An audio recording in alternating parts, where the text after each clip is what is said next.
من الشیطان الرجیم بسم اللہ الرحمن الرحیم۔ اللہ تبارک و تعالیٰ کے نام سے شروع جو بڑا مہربان اور نہایت رحم کرنے والا ہے۔ پیارے دوستو، اللہ تبارک و تعالیٰ قرآن پاک میں ارشاد فرماتا ہے، اور ہر جان کو موت کا ذائقہ چکھنا ہے اور تم ہماری طرف ضرور لوٹائے جاؤ گے۔ پیارے دوستو، اللہ تبارک و تعالیٰ نے ہر ایک انسان کو دو چیزوں سے بنایا ہے، نمبر 1 روح اور نمبر 2 جسم۔ روح کے بغیر جسم کچھ بھی نہیں، یہ صرف ایک بے جان پتلا ہے، اور روح کے ساتھ اللہ تبارک و تعالیٰ نے انسان کو طاقت عطا فرمائی ہے۔ روح انسانی جسم سے کہیں زیادہ طاقتور ہوتی ہے، لیکن ہر ایک انسان کو روح ایک مخصوص مدت تک دی گئی ہے۔ اس مدت کے پورا ہونے کے بعد روح کو قبض کر لیا جاتا ہے، جس کی وجہ سے انسان کی موت واقع ہو جاتی ہے، اور اس موت کے بعد انسان کا جسم اسی دنیا میں رہ جاتا ہے اور روح ایک نئی دنیا میں چلی جاتی ہے، جس کو عالم ارواح اور عالم برزخ بھی کہتے ہیں۔ پیارے دوستو، آج کی اس ویڈیو میں ہم آپ کو بتائیں گے کہ جب کسی انسان کی موت کا وقت قریب آ جاتا ہے تو ملک الموت علیہ السلام اس کی روح کیسے قبض کرتے ہیں، اور مرنے سے پہلے موت کے وقت انسان عالم سکرات میں کیا کچھ دیکھتا ہے، اور روح انسان کے ہر حصے سے کیسے نکلتی ہے، اور ملک الموت علیہ السلام بچوں کی روح کیسے قبض کرتے ہیں، اور مرنے کے بعد بچوں کی روحیں کہاں چلی جاتی ہیں اور ان کے ساتھ کیا سلوک کیا جاتا ہے، اور ملک الموت علیہ السلام ہر گھر میں روزانہ کتنی مرتبہ چکر لگاتے ہیں۔ پیارے دوستو، ان تمام تر سوالات کے جوابات قرآن و حدیث کی روشنی میں آج کی اس ویڈیو میں ہم آپ کو بتائیں گے، لہٰذا آپ سے گزارش ہے کہ ہماری اس ویڈیو کو اینڈ تک ضرور دیکھیے گا۔ پیارے دوستو، جب کسی بھی انسان کا اس دنیا کو چھوڑنے کا وقت قریب آ جاتا ہے تو وہ انسان مرنے سے کچھ دن پہلے عجیب و غریب سی کیفیت محسوس کرنے لگتا ہے، اور اس کا دل اداس سا رہنے لگتا ہے۔ اس کو ایسا محسوس ہوتا ہے کہ جیسے اس کا سب کچھ ختم ہو گیا، اور اس انسان کا کسی سے بات کرنے کو دل نہیں کرتا۔ یہ سب کچھ اسی لیے ہوتا ہے کیونکہ وہ انسان مرنے والا ہوتا ہے،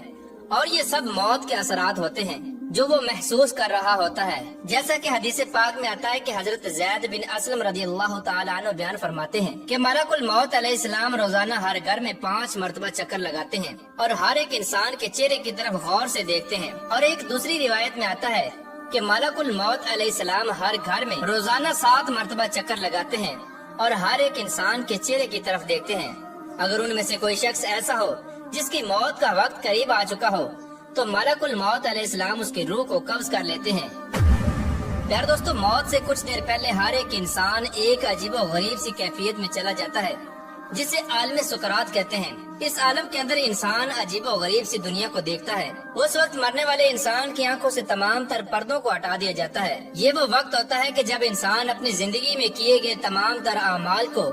اپنی آنکھوں سے دیکھ رہا ہوتا ہے۔ اگر کوئی گناہ گار شخص ہو تو وہ دیکھ رہا ہوتا ہے کہ اس نے اپنی زندگی میں کون کون سے گناہ کیے، کیسے وہ اللہ تبارک و تعالیٰ سے چھپ کر زنا کرتا رہا، کیسے وہ چوری کرتا رہا، شراب نوشی کرتا رہا، اور کس طرح وہ اللہ تبارک و تعالیٰ کی نافرمانیاں کرتا رہا۔ اس وقت ہر انسان کو پیدا ہونے سے لے کر مرنے تک اس کی تمام تر زندگی دکھا دی جاتی ہے کہ اس نے اپنی زندگی کیسے گزاری، اور اسی وقت ہر ایک انسان کو یہ اندازہ ہو جاتا ہے کہ اس کا انجام کیا ہونے والا ہے۔ اور یہ وہ وقت ہوتا ہے کہ جب شیطان بھی مرنے والے شخص کے سامنے آ کر کھڑا ہو جاتا ہے اور اس کو گمراہ کرنے کی کوشش کرتا ہے۔ اگر اس مرنے والے شخص کے ماں باپ فوت ہو چکے ہوں تو وہ شیطان اس کے ماں باپ کی شکل میں آ کر کہتا ہے کہ اے میرے بیٹے، ہم تمہارے ماں باپ ہیں، ہم تمہارا برا نہیں چاہتے، ہم تجھے تلقین کرتے ہیں کہ تو اسلام کو چھوڑ دے اور عیسائی یا کافر ہو کے مر، کیونکہ مرنے کے بعد یہی دین کام آنے والا ہے۔ اسی طرح شیطان اس مرنے والے شخص کے سامنے اس کے دوسرے عزیز و اقارب کی شکلوں میں آ کر اس کو گمراہ کرنے کی کوشش کرتا ہے۔ پیارے دوستو، ذرا غور کیجئے کہ یہ کتنا خطرناک مرحلہ ہوتا ہے کہ جس مرحلے کے اندر ایک طرف انسان کا ایمان ہے اور دوسری طرف انسان کے ماں باپ اس کے سامنے کھڑے ہیں۔ ایسے مرحلے کے اندر ایمان بچانا کس قدر مشکل ہو جاتا ہوگا،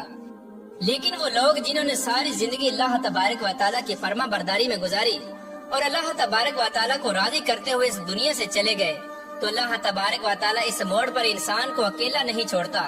اور اپنے بندے کی مدد کرتا ہے اور اس کو ایمان پر ثابت قدمی عطا فرماتا ہے۔ اور اگر کوئی ایسا شخص ہو جس نے ساری زندگی اللہ تبارک و تعالیٰ کی نافرمانیاں کی اور اللہ تبارک و تعالیٰ کو ناراض کرتے ہوئے اس دنیا سے چلا گیا،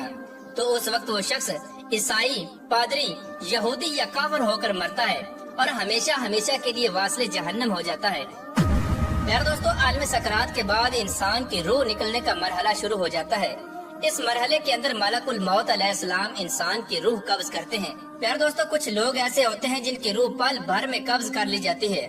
اور کچھ لوگ ایسے ہوتے ہیں جن کی روح تڑپا تڑپا کر نکالی جاتی ہے۔ پیارے دوستو، روح کا قبض ہونا انسان کے اعمال کے مطابق ہوتا ہے۔ اگر کوئی نیک انسان ہوتا ہے تو اس کی روح آسانی کے ساتھ قبض کی جاتی ہے، اور اگر کوئی برا انسان ہوتا ہے تو اس کی روح سختی کے ساتھ قبض کی جاتی ہے۔ جیسا کہ حدیث پاک میں آتا ہے کہ ایک دن حضرت عمر رضی اللہ تعالی عنہ نے حضرت کعب بن احبار رضی اللہ تعالی عنہ سے فرمایا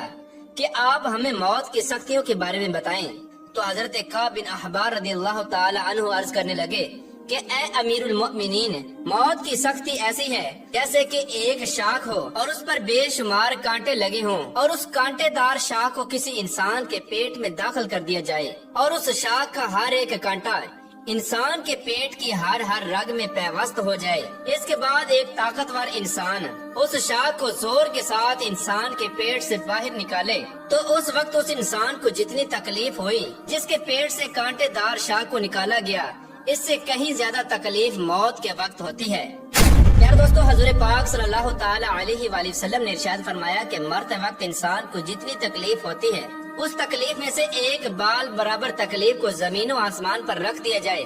تو زمین و آسمان کے تمام لوگ مر جائیں۔ ایک دوسری حدیث میں حضور اکرم صلی اللہ تعالی علیہ وآلہ وسلم نے ارشاد فرمایا کہ موت کی تکلیف 1000 مرتبہ تلوار مارنے سے زیادہ سخت ہے۔ پیارے دوستو، جب انسان کی روح نکالی جا رہی ہوتی ہے تو اس وقت موت کی شدت کی وجہ سے انسان چیخنے اور چلانے کی کوشش کرتا ہے، لیکن اس کی آواز کو بند کر دیا جاتا ہے، اور اس کا جسم اتنا کمزور ہو جاتا ہے کہ وہ کسی سے مدد بھی طلب نہیں کر سکتا۔ پیارے دوستو، روح کو سب سے پہلے پاؤں کی طرف سے نکالا جاتا ہے، اس کے بعد پنڈلیاں اور رانیں ٹھنڈی پڑ جاتی ہیں۔ اس طرح آہستہ آہستہ کر کے انسان کے جسم کے ہر حصے سے روح کو نکالا جاتا ہے، اور روح جب انسان کے گلے تک پہنچ جاتی ہے تو یہ وہ وقت ہوتا ہے جب انسان پر توبہ کا دروازہ بند کر دیا جاتا ہے۔ اس کے بعد کسی بھی انسان کی توبہ قبول نہیں کی جاتی۔ اس کے بعد ملک الموت علیہ السلام منہ کی طرف سے روح کو قبض کر لیتے ہیں، اور انسان کا منہ کھلا کا کھلا رہ جاتا ہے، اور انسان کی آنکھیں کھلی کی کھلی رہ جاتی ہیں۔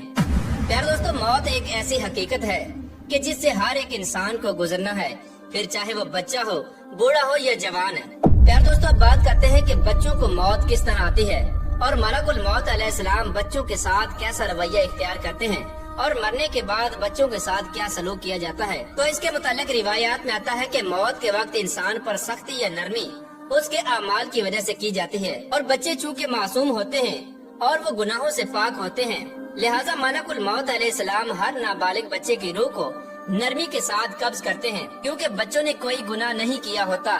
اور وہ اعمال کے مکلف نہیں ہوتے۔ لہٰذا جب کوئی بھی بچہ فوت ہو جاتا ہے تو وہ فوت ہونے کے بعد سیدھا جنت میں چلا جاتا ہے، اور جنت کے اندر وہ بچہ حضرت ابراہیم علیہ السلام اور ان کی زوجہ محترمہ حضرت سارہ رضی اللہ تعالی عنہ کی کفالت میں ہوتا ہے، اور وہ قیامت تک ان کی کفالت میں رہے گا۔ قیامت کے بعد جب اس بچے کے ماں باپ جنت میں داخل ہوں گے تو اس بچے کو اس کے ماں باپ کے سپرد کر دیا جائے گا۔ اگر کسی ماں باپ کا چھوٹا بچہ فوت ہو جاتا ہے تو وہ بچہ والدین کے لیے بروز قیامت بخشش کا ذریعہ بنے گا، جیسا کہ حضور پاک صلی اللہ تعالی علیہ وآلہ وسلم نے ارشاد فرمایا کہ بروز قیامت معصوم بچے اللہ تبارک و تعالیٰ کے ہاں اپنے ماں باپ کو بخشوانے کی سفارش کریں گے تو اللہ تبارک و تعالیٰ ان کی سفارش کو قبول کر لے گا اور ان کے ماں باپ کو جنت میں داخلہ عطا فرما دے گا۔ اللہ تبارک و تعالیٰ سے دعا ہے کہ اللہ تبارک و تعالیٰ ہمیں نیک اعمال کرنے کی توفیق عطا فرمائے اور ہمیں موت کی سختیوں سے بچائے، اور موت کے وقت اپنے پیارے حبیب حضرت محمد مصطفیٰ صلی اللہ تعالی علیہ وسلم کا دیدار عطا فرمائے۔